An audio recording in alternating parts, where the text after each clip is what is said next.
विपिन शर्मा जी, अभी हमने ये देखा कि कोविड के टाइम पे जब लॉकडाउन लग गया था तो इसी पंजाब में मजदूरों की कमी पड़ गई थी, क्योंकि यूपी और बिहार के जो लोग हैं अपने राज्य में वापस चले गए थे। हम सब जानते हैं कि यूपी और बिहार से काम करने के लिए देश के अलग अलग जगह पर लोग जाते हैं, और इन ये यूपी बिहार के लोग ही अर्थव्यवस्था में एक बहुत बड़ी भूमिका भी निभा रहे हैं काम चलाने के लिए। बावजूद इसके सम्मान इन्हें नहीं मिल पाता। ये जो वर्ड इस्तेमाल किया गया भैये, ये अक्सर पंजाब में बोला जाता है यूपी बिहार के लोगों के लिए। वो अलग बात है कि अब तो सीएम चन्नी के मुंह से ही निकल गया। तो ये सम्मान के हकदार क्यों नहीं है, जब इतना अर्थव्यवस्था के पहिए के रूप में ये लोग काम करते हैं, पूरे देश में ये लोग जाकर काम करते हैं। यहां तक कि जब लॉकडाउन में ये लोग घर चले गए थे तो यहां पर मजदूरी करने के लिए बचे नहीं थे पंजाब में लोग, लेकिन सम्मान नहीं देंगे। पल्लवी जी, कोई ये आईपीएल मैच नहीं है कि हम लोग विभाजन कर दें। अलग अलग कोई टीमें हैं, एक ही देश में अलग अलग प्रांतों से अलग अलग राज्यों की टीमें बनी हुई हैं। ये देश और जितने जो भी देशवासी हैं, चाहे किसी भी प्रदेश से आते हो, वो अभिन्न हिस्सा है और अब हिंदुस्तान सबका है। जब एक तरफ ये बड़ी बड़ी बातें करते हैं, दुहाई देते हैं कि देखिए हम लोग सेक्युलरिज्म की एक नया वर्ड हमने सीख लिया है, बार बार उसी का राग अलापते रहते हैं। वो जब करने का वक्त आता है तो वहां पर दोहरे मापदंड हो जाते हैं।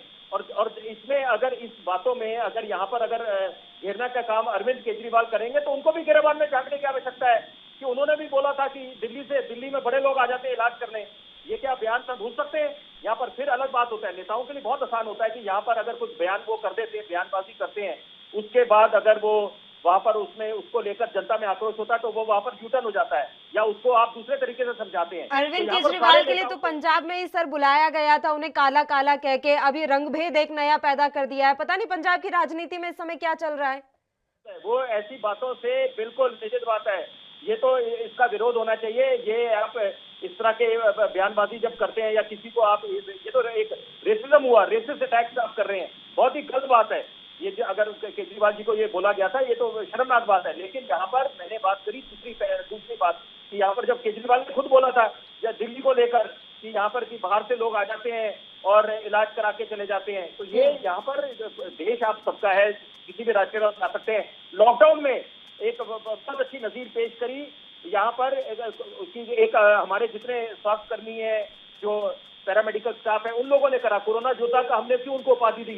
वहां पर उन्होंने अपनी जान की बाजी लगाकर ग्राउंड जीरो पे वो डटे रहे, ये सुनिश्चित करने में कि एक आम आदमी महफूज रहे। बच्चों ने तपस्या करी, जब घरों में उनको बोला गया कि आप कैद रहेंगे, बंद रहेंगे, शिक्षा के मंदिरों पे जाना वर्जित था, ताले पड़ गए थे, तो वहां पर हमें क्या हक मिलता है कि हम लोग यहाँ पर सबकी तपस्या पे पानी फेरे?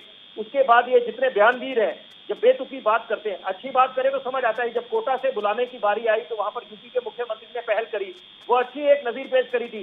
लेकिन यहाँ पर आपने क्योंकि प्रवासी मजदूरों का जिक्र करा, आपने बहुत अहम बात बोली है, मैं उस पर 30 सेकंड बोलना चाहूंगा कि प्रवासी मजदूर, क्या हमने ये कारण खोजने की कोशिश करी?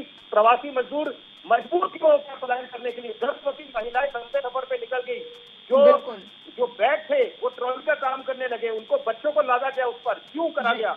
तब क्योंकि वहां पर ये सुनिश्चित नहीं करा गया था कि प्रवासी मजदूरों को, जहां पर लॉकडाउन का मतलब क्या होता है? लॉकडाउन का मतलब ये था कि जो जहां पर है वो वहीं पर ही थम जाए, वहीं पर रुके, उनके लिए व्यवस्था करानी चाहिए थी।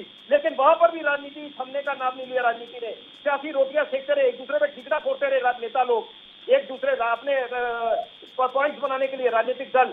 वहां पर यह सुनिश्चित करना था, समय की पुकार ये थी कि जो प्रवासी मजदूर है उनके लिए वहीं पर व्यवस्था करनी चाहिए थी।